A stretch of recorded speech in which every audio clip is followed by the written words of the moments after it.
Assalamualaikum warahmatullahi wabarakatuh. Waalaikumsalam warahmatullahi wabarakatuh. Alhamdulillahirabbil alamin wassalatu wassalamu ala asrofil anbiya'i wal mursalin sayyidina Muhammadin wa ala alihi wa ashabihi ajmain.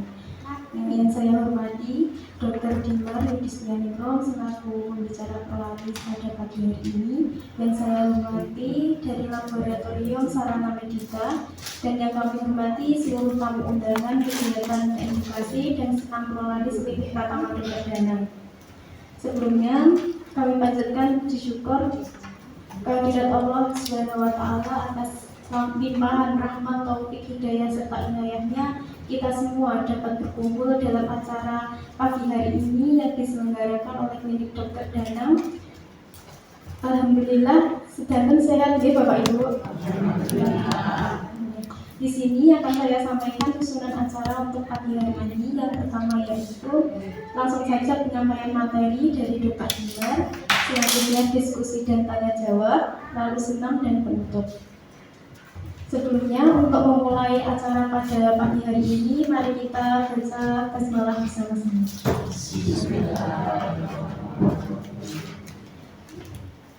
Memasuki acara yang pertama, yaitu langsung saja penyampaian materi dari Dr. Dimar. Waktu dan tempat kami persilakan. Butuh minum?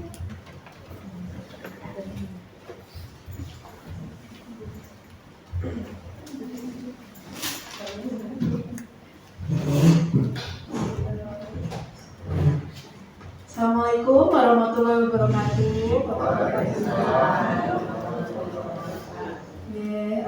Selamat pagi Bapak Ibu peserta Prolanis Klinik Dr. Danang. Perkenalkan dulu, kemarin sudah banyak yang ketemu ya. Saya Dr. Dimar, dokter yang berpraktek di Klinik Dr. Danang. Untuk pada pagi hari ini saya akan mengisi materi di Prolanis Lansia Dr. Danang dengan tema pola hidup sehat untuk pasien DM atau diabetes mellitus ya. Untuk Bapak Ibu yang hadir sekarang, kebanyakan maksudnya ada yang mengidap diabetes? Ada ya, maksudnya kalau Prolanis biasanya diabetes sama hipertensi ya. Yang kali ini saya fokusnya lebih ke yang pola hidup di pasien diabetes. Sebenarnya bisa dimasukkan juga di pasien hipertensi, tapi ada beberapa yang lebih spesifik ke pasien diabetes atau pasien gula. Oke. Baik. Narmi. Ya, jadi diabetes itu termasuk dalam penyakit yang kronis. Namun walaupun dia penyakit yang kronis, itu penderitanya itu tetap bisa melakukan aktivitas yang normal dan kualitas hidupnya terjaga gitu. Apabila konsisten menerapkan pola hidup yang sehat gitu ya. Jadi sakit gula itu bukan berarti terus semuanya berakhir gitu ya Bapak Ibu ya. Difonis sakit gula terus jadi nggak semangat dan lain sebagainya gitu. Karena sebenarnya sakit gula itu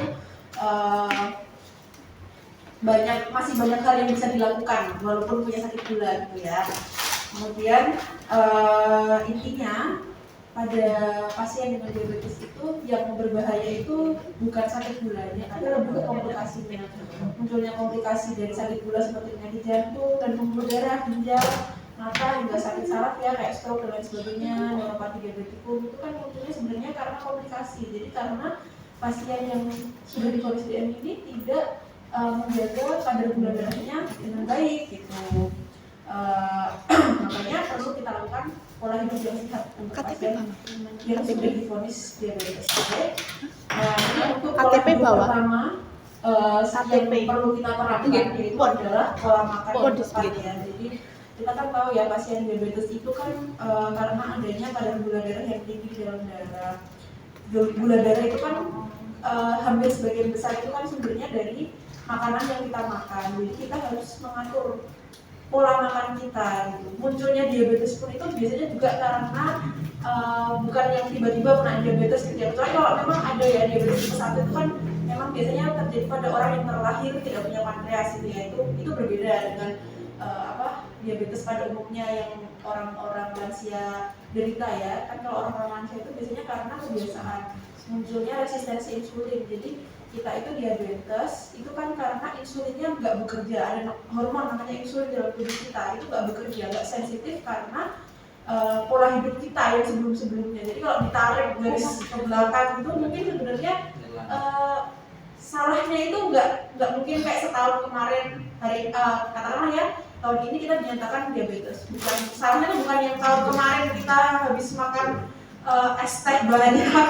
gulanya banyak itu enggak ya, tapi dari mungkin 20 tahun ke belakang dengan pola hidupnya katakanlah tidak mengurangi konsumsi gula di usia-usia yang sudah bukan muda lagi ya, jadi dewasa muda katakanlah Pak usia 30 Sunardi. tahun kan itu sudah mengalami penuaan sebenarnya ya, tapi kita mungkin tidak menjaga pola hidup kita, akhirnya terbawa karena gula itu kan sifatnya adiktif gitu ya, jadi misalnya ini sukanya manis nih ya, besok nggak pakai manis tuh ada rasa yang hilang gitu kan ya, gitu ya. Jadi untuk menerapkan pola makan yang tepat ini sebenarnya memang sangat sulit di beberapa kasus diabetes ya.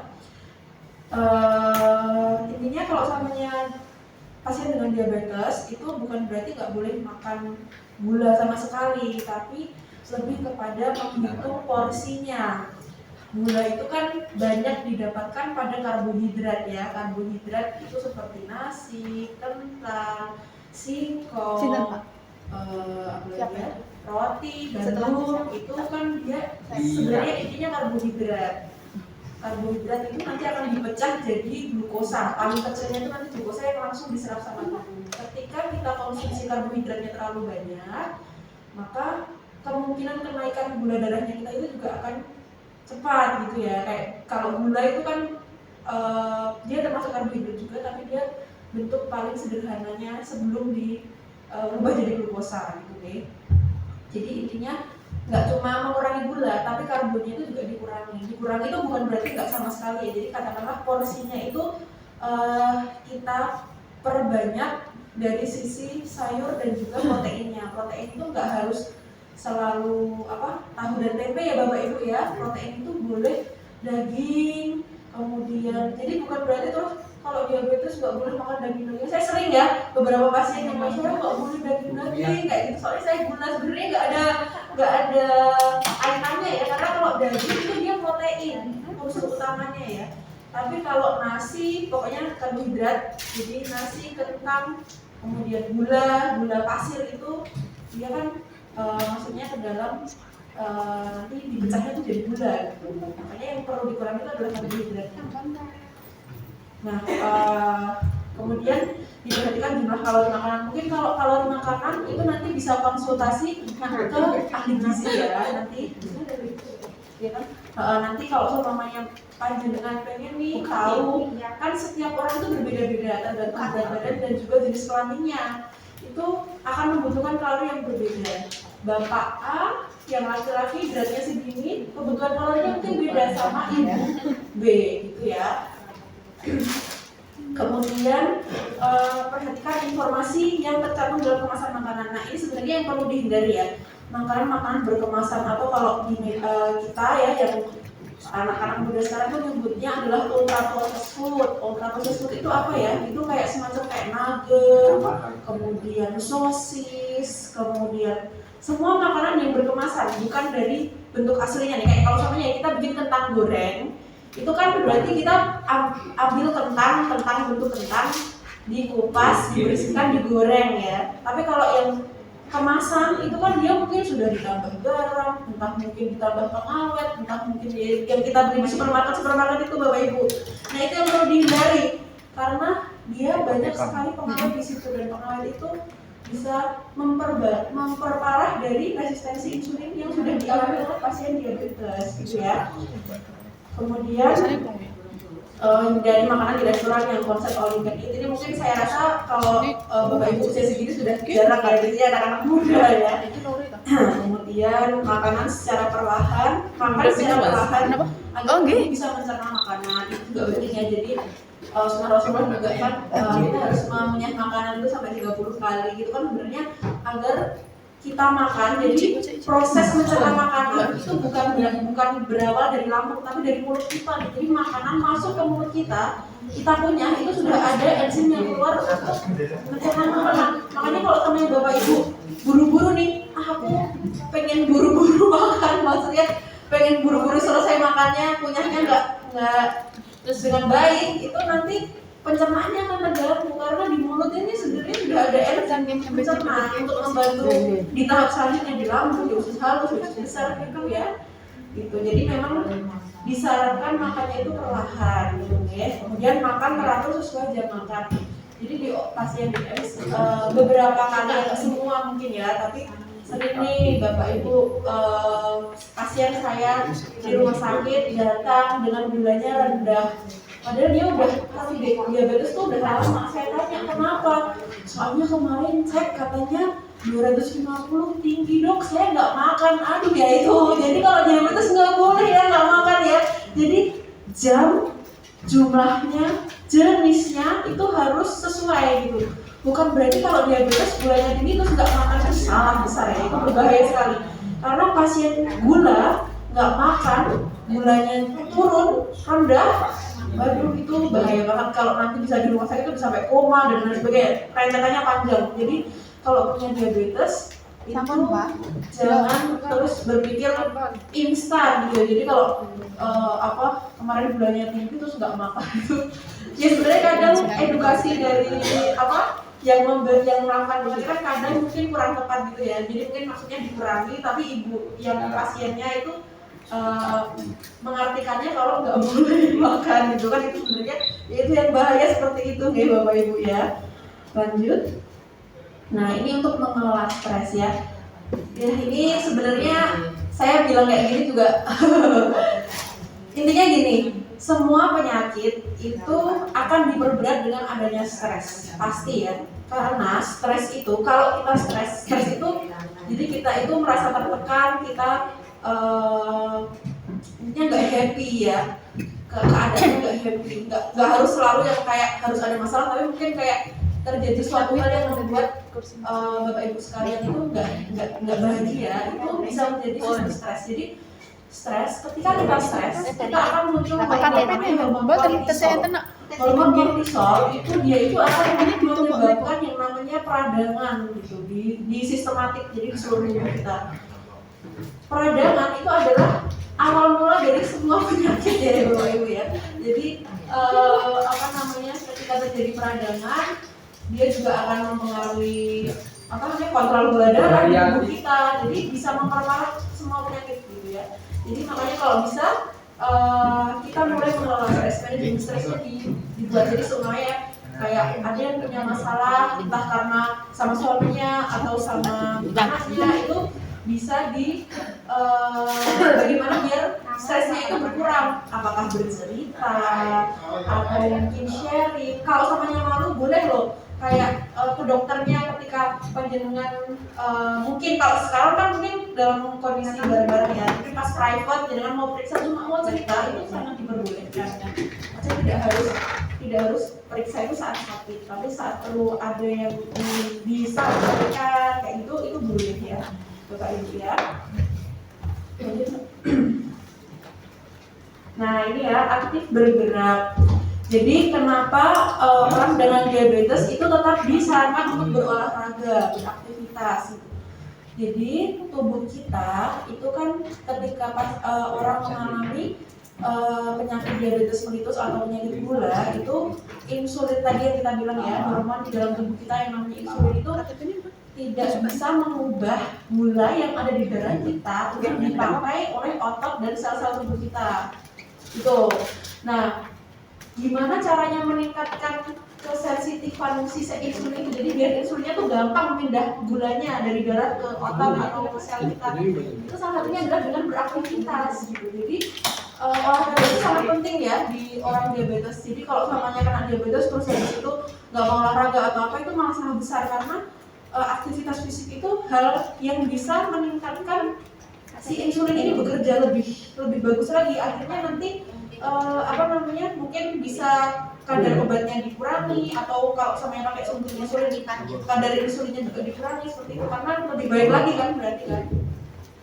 Dan olahraganya itu nggak harus yang olahraga berat ya, olahraga yang seperti jalan kaki, kemudian berenang, bersepeda, kayak gitu, yoga yang buat lansia ya, itu sangat boleh dilakukan. Yang penting konsisten. Jadi setiap hari dilakukan minimal 30 menit gitu ya.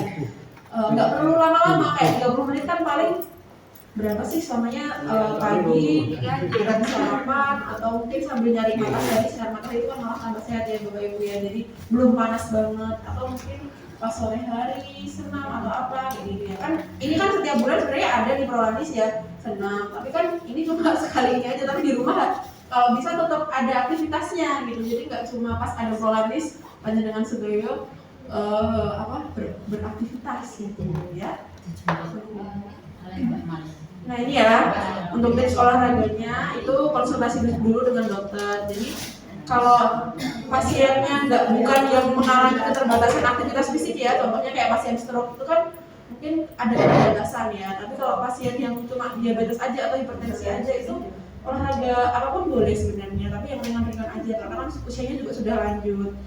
Kemudian, nah ini tadi jangan berolahraga saat gula darahnya sangat tinggi atau sangat rendah. Jadi kalau bisa olahraga itu paling nggak 1 jam sebelum makan. Jadi kalau habis makan niki seneknya olahraga. Jadi paling nggak 1 jam setelah makan. Itu karena saat kondisi itu gula darah kita tuh pas lagi naik-naiknya. Jadi kalau kita aktivitas itu bisa membantu gula darahnya agak turun gitu ya. Nah ini tadi ya, aku kan bertahap. Beritahu keluarga juga waktu dan tempat Anda olahraga. Jadi lakukan bertahap itu 30 menit per hari. Itu dilakukan terus-menerus. Kemudian ini ya waktu terbaik benar ya 1 jam setelah makan. Kemudian penuhi kebutuhan cairan gitu. Jadi jangan lupa minum air putih 1,5 liter minimal ya itu ya sehari. Bapak Ibu ya, kalau tidak ada pembatasan konsumsi kayak pasien di gagal ginjal itu kan ada pembatasan ya, maksimal sehari biasanya 1 liter. Tapi kan kalau nggak ada penyakit lain ya pokoknya 1,5 liter itu wajib dalam sehari itu minimal ya. Nah kemudian jangan lupa setelah olahraga juga melakukan pendinginan gitu. Jadi ya, kan kita olahraga tuh detak jantungnya naik, nafasnya ngos-ngosan gitu. Kalau kita langsung berhenti itu takutnya otot kita itu dan tubuh kita itu penyesuaiannya. Jadi ada adaptasi setelah olahraga itu kita kayak tetap gerak tapi tidak yang stand olahraga gitu ya. Jadi kayak sudah mau berhenti itu jangan langsung berhenti, itu berbahaya ya. Ya, terus kemudian kalau olahraga kalau bisa untuk pasien yang diabetes ya terutama ya, membawa paling enggak gula yang mudah dipecah sama tubuh tuh kayak permen kayak gitu ya. Jadi ketika rasanya udah ada tanda-tanda gulanya rendah kan contohnya kayak keringat dingin, kemudian bergetar gitu ya, kayak badannya bergetar atau pusing tiba-tiba. Nah itu kan tanda-tanda gula darahnya turun. Nah itu kalau pasien diabetes disarankan ketika olahraga itu bawa permen. Jadi nanti kalau samanya ada tanda-tanda salah satu itu tadi dari 3 itu tadi langsung bisa konsumsi. Jadi biar gula darahnya bisa naik gitu. Biar info jadinya ya. Next. Nah ini berhenti merokok dan alkohol. Jadi kalau berhenti merokok dan alkohol kita sudah tahu semua ya, rokok dan alkohol itu memang adalah yang selain haram juga dia lebih, maksudnya tidak ada fungsinya gitu ya. Merokok itu dia ada nikotin di situ yang merupakan penyebab kanker, dia menyumbang resiko terjadinya gangguan pembuluh darah dan jantung, kemudian bisa menyebabkan ada sakit paru-paru gitu ya, dan juga bisa mengganggu fungsi hormon insulin tadi pada pasien DM. Jadi disarankan pada pasien yang sudah menderita diabetes mellitus memang berhenti merokok dan juga alkohol ya. Nah ini ya, istirahat yang cukup. Kemudian jadi pola hidup yang perlu kita tekankan lagi adalah istirahat yang cukup. Jadi istirahat yang cukup itu istirahat yang berkualitas. Intinya tubuh kita itu beregenerasi kalau kita istirahat ya. Jadi kalau semuanya kita tidak istirahat, otomatis tubuh itu bekerja terus tidak beregenerasi. Itu nanti lama-lama akan memperparah kondisi yang sudah maksudnya kan panjenengan sudah usia lanjut ya. Kalau seumpamanya tidak cukup istirahat istirahatnya nanti makin parah lagi penyakitnya yang diderita gitu ya. Karena istirahat itu dan tidur yang cukup itu bisa menjaga keseimbangan hormon, terus memberikan cukup energi juga untuk kita beraktivitas selanjutnya, serta menghindari stres tadi ya. Salah satu yang kita perlu itu kan manajemen stres juga, pola hidup yang perlu kita lakukan. Nah ini salah satu yang bisa menyebabkan penurunan stres itu adalah istirahat yang cukup ya. Jadi Bapak Ibu kalau bisa jam 9 itu start tidur itu jam 9. Nanti jam 3 itu sudah boleh bangun. Nanti mungkin baru 6 jam ya itu ya. Terus nanti entah siang atau sore itu bisa tidur lagi. Kan minimal kan 8 jam ya sehari ya. Kan kalau Bapak Ibu mungkin kebanyakan sudah corona ya, maksudnya sudah tidak bekerja aktif. Jadi kan mungkin waktunya lebih longgar juga gitu ya. Jadi bisa dimanfaatkan untuk istirahat yang cukup. Nah ini menjalani pengobatan sesuai anjuran dokter. Jadi kalau pasien diabetes itu kan biasanya nanti ada konsumsi obat atau seperti saran-saran dokter yang diberikan ya pas kontrol, pas pemberian obat kayak gitu. Nah itu kalau bisa ya dilakukan karena ketika pasien diabetes dia tidak terkontrol itu nanti kita jadi nggak tahu nih apakah baik nggak gula darahnya di dalam tubuh gitu. Nanti kalau selamanya baik berarti mungkin ada obat yang dikurangi. Kalau selamanya mungkin masih buruk terus mungkin ada obat yang ditambah atau mungkin ada intervensi lain kayak disuruh olahraga bagaimana seperti itu ya, atau dari ahli gizi mungkin dari makanannya harus porsinya gimana gitu ya. Jadi rutin kontrol dan mengikuti anjuran dokter itu sangat penting ya pada pasien-pasien, nggak cuma diabetes sebenarnya, semua pasien dengan penyakit kronis itu harus rutin kontrol. Jadi hipertensi, stroke, pasien diabetes yang kronis. Jadi yang kronis itu adalah penyakit yang panjang gitu ya, itu memang harus rutin kontrol gitu ya Bapak Ibu. Nah kemudian kalau ini spesifik ya buat pasien gula, jadi harus rutin mengecek gula darah gitu ya. Jadi kalau samanya yang ikut prolanis pasti sudah rutin ya, karena kan pasti ketika kita prolanis akan dicek gula darahnya.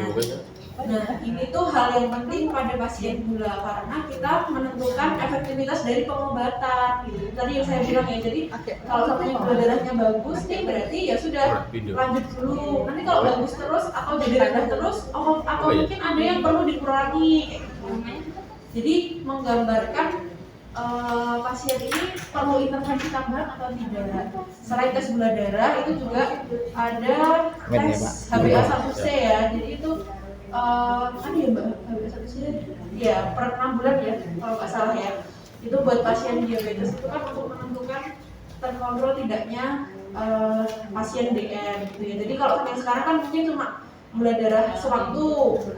Nah itu kan menggambarkan saat ini, tapi kalau untuk kita lihat look back 3 bulannya, 6 bulannya itu kan dari HbA1c. Intinya kalau kita sudah melakukan anjuran dokter dan juga pola hidup sehat ini, insya Allah tidak akan muncul komplikasi-komplikasi dari penyakit diabetes. Oke, tadi yang HbA1c ya, ini cuma untuk ini ya HbA1c itu dicek untuk mengetahui terkontrol tidaknya penyakit gula yang dialami Bapak Ibu. Ya, ini ya. Terima kasih ya. Ya, mungkin penyampaian materi dari saya cukup sekian. Terima kasih untuk atensinya Bapak Ibu sekalian ya. Acara prolanis ini nanti mungkin selanjutnya tanya jawab ya, nanti dipandu sama Mbak MC.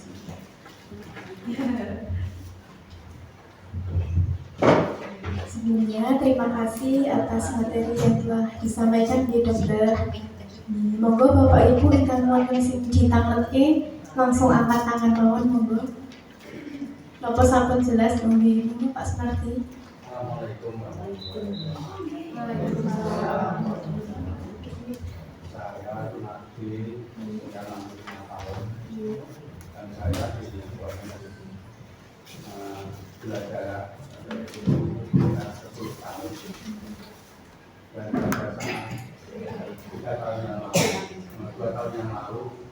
saya pernah di gara-gara gula darah saya terlalu tinggi. Terus sekarang sudah pakai insulin. Terus yang ingin saya tanyakan, prinsip kerja dari insulin itu ada yang warna oranye dan hijau. Itu yang oranye untuk siang, kalau yang hijau untuk malam. Yang ingin saya tanyakan, pada saat saya sudah suntik terus makan kuliner saya itu kenapa setelah suntik dan makan itu kok malah pada saat dicek gula darahnya tinggi. Terus yang ingin saya tanyakan itu yang ingin saya tahu prinsip kerja dari insulin itu sendiri. Bagaimana? Karena kalau disuntik supaya ada gulanya turun, kenapa setelah makan kita kok malah tinggi? Terima kasih. Assalamualaikum.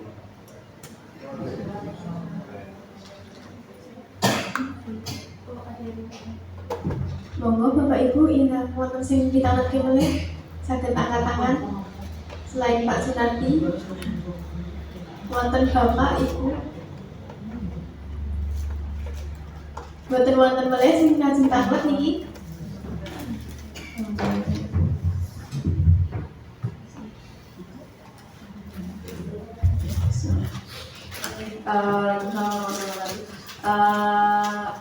Terima kasih ya Pak Sunardi untuk pertanyaannya ya. Ini pertanyaan yang bagus banget ya, karena mungkin banyak pasien diabetes itu dikasih obat tapi nggak dikasih tahu ini gimana efeknya gimana. Mungkin kan orang kadang ya udah dikasih aja gitu ya, terima gitu. Tapi ini intinya kalau Pak Sunardi kan bertanya karena dia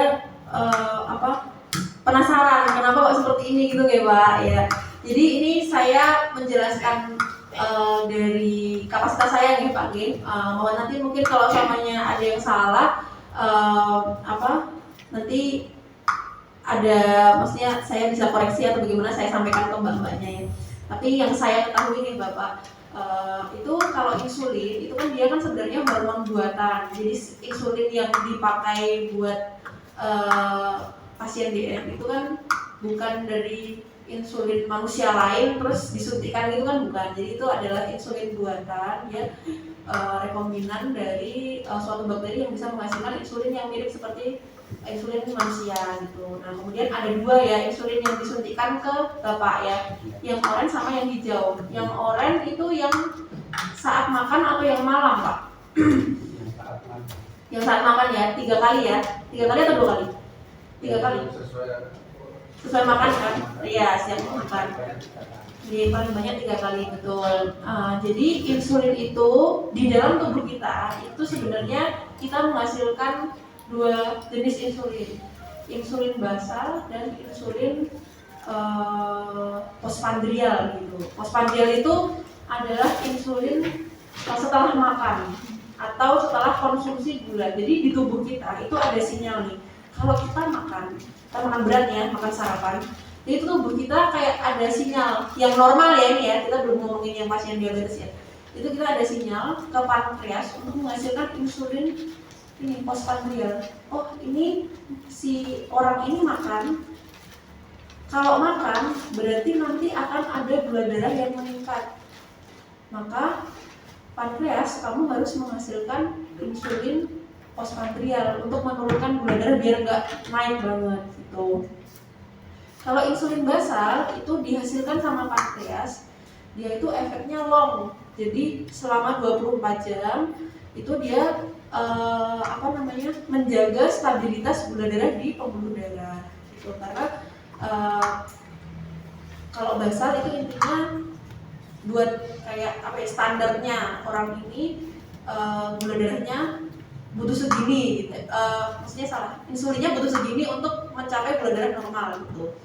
Nah, pada kasus pasien diabetes, kan tadi saya bilang ya, kalau diabetes itu kan insulinnya tidak bisa bekerja karena terjadi resistensi tadi. Tidak bisa mengubah glukosa menjadi glikogen yang akan disimpan di sel atau di dalam otot. Makanya untuk menyamai orang normal itu perlu dilakukan 2 kali penyuntikan karena insulin yang dihasilkan itu sudah rusak caranya gitu ya. Makanya butuh insulin tambahan dari dalam bentuk suntikan itu tadi.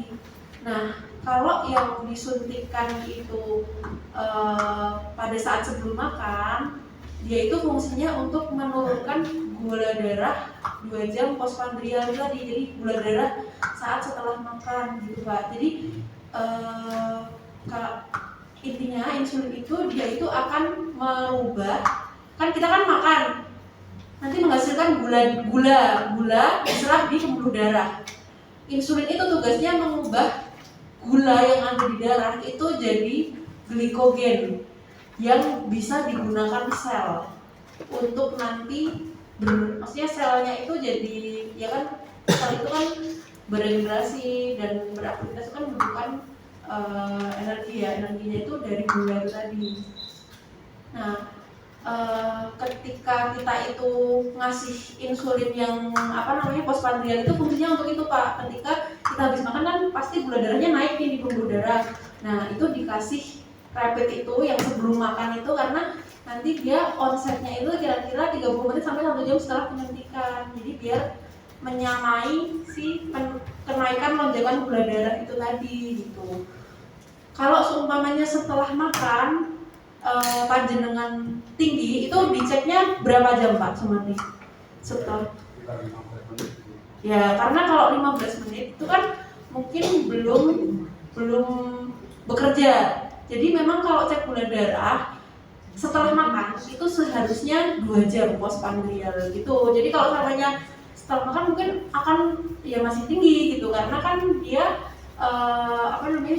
belum si insulin yang disuntikan itu belum bereaksi gitu lah Pak ya. Jadi onsetnya itu 30 menit sampai 1 jam. Nanti kita kalau mau cek postprandial itu memang 2 jam setelah makan biasanya.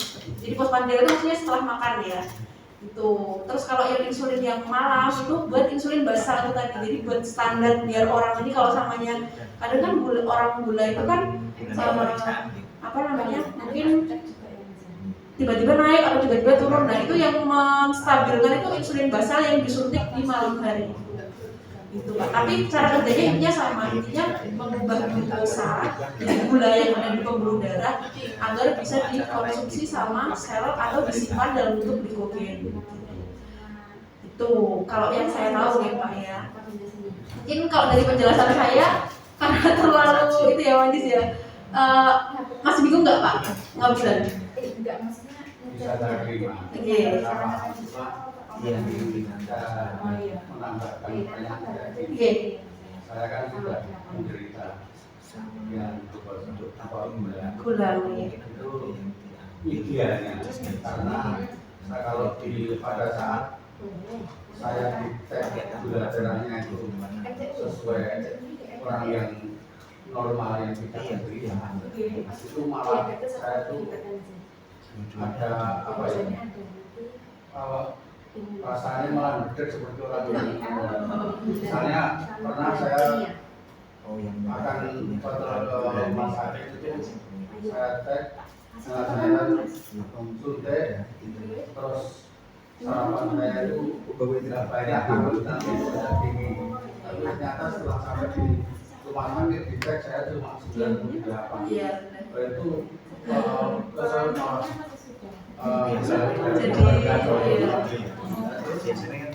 dan bisa tanyakan karena saya sudah bisa itu idealnya itu berapa baca itu ya rata-rata bisa 170 sampai 160 itu saya mengawasi. Jadi ini tadi kebetulan ada ya di slide saya ya.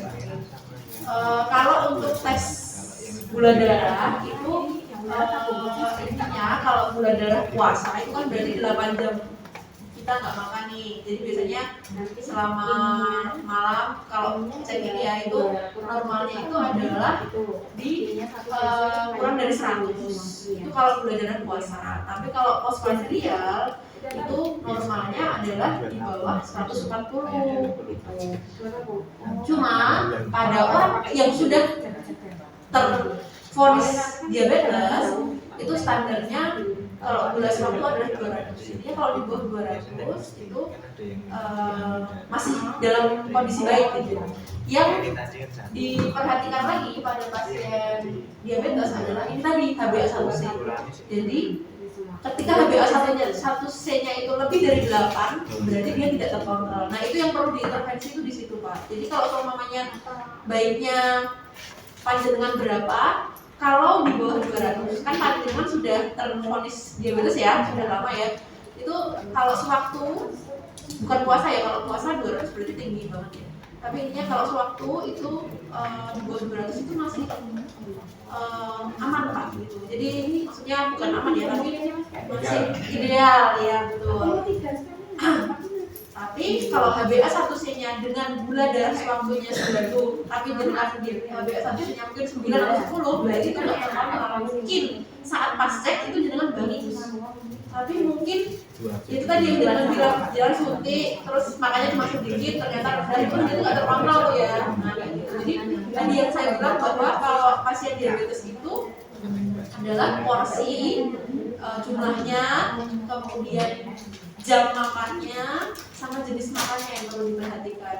Jadi bukan berarti kalau seumpamanya jenengan biar nggak gulanya tinggi terus makannya sedikit, itu kan karena kan panjenengan sudah di setting sama dokter ya, insulinnya segini itu gula darahnya normal gitu Pak. Makanya kalau samanya pasien gula sih selama apa ya namanya tidak, maksudnya bukan berarti harus mengimpress dokter saat panjenengan kontrol gitu ya, tapi yang penting adalah ya apa adanya biar kita bisa lebih tahu lagi ini nanti plan selanjutnya apa, apakah perlu ditambah insulinnya atau tetap, atau mungkin ada yang dimodifikasi lain seperti itu, maksudnya kayak apakah insulinnya mungkin jadi mix. Kalau bilang kan sekarang masih 2 ya, rapid sama apa yang base gitu ya, itu kan maksudnya 2 jenis insulin. Mungkin kan sekarang kan ada juga yang mix Pak, jadi udah jadi satu, yang apa namanya rapid sama ini jadi satu tuh sudah ada juga. Itu mungkin apakah perlu pakai itu gitu, karena setiap orang itu kan berbeda-beda respon terhadap insulin atau respon terhadap obatnya gitu. Jadi kalau saran saya sih kalau pas kontrol dengan ya sudah apa adanya, biar dokter juga bisa tahu maksudnya plan selanjutnya itu apa gitu. Terus kalau yang gula darah itu intinya itu tadi ya Pak, kalau udah terkondisi gula itu ya idealnya ya memang di bawah 200 gitu, sewaktunya gitu. Tapi kita melihat lagi HbA1c-nya setiap 6 bulan sekali itu. Nanti mungkin bulan depan kita ya, kalau nanti ada HbA1c itu kan nanti akan dikoreksi lagi gimana maksudnya HbA1c-nya bagus apa tidak gitu semuanya. Oh ya sudah ya Pak ya, terjawab ya. Ada lagi mungkin yang mau nanya? Saya Sampun Jack. Untuk dari aku ya Mbak. Terima kasih buat Bapak Ibu sekalian sudah meluangkan waktunya untuk datang ke Prolanis, mendengarkan materi saya, ketemu saya lagi ya.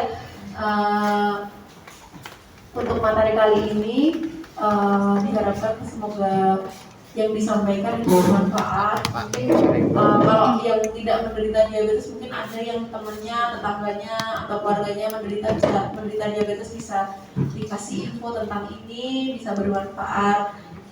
Saya ucapkan terima kasih kepada Bapak Ibu sekalian peserta Prolanis Klinik Dr. Danang. Saya undur diri ya Bapak Ibu. Terima kasih. Wassalamualaikum warahmatullahi wabarakatuh.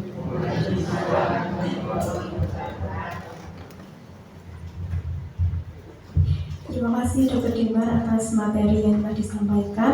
Hari ini materinya sangat berbobot sekali ya Bapak Ibu.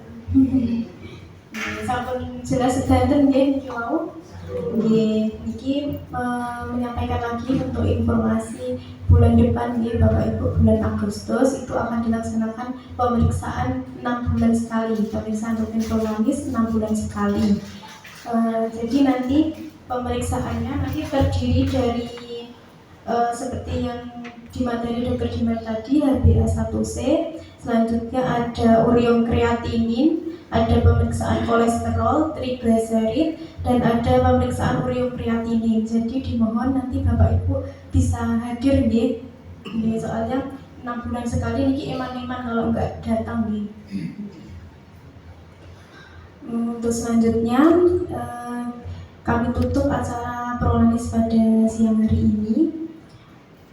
Sebelumnya kami mengucapkan terima kasih banyak untuk Bapak Ibu atas kehadirannya di acara prolanis pada siang hari ini. Semoga apa yang disampaikan bermanfaat bagi kita semua. Untuk selanjutnya, marilah kita tutup acara pada siang hari ini dengan membaca Alhamdulillah bersama-sama. Untuk acara selanjutnya, senam yang akan dilaksanakan di aula, ini mohon ditunggu sebentar nih Bapak Ibu. Nanti senamnya akan dilaksanakan sekitar jam 9:30 nih. Ini ditungguin sambil didaharin nih untuk snack. Sekian, wassalamualaikum warahmatullahi wabarakatuh.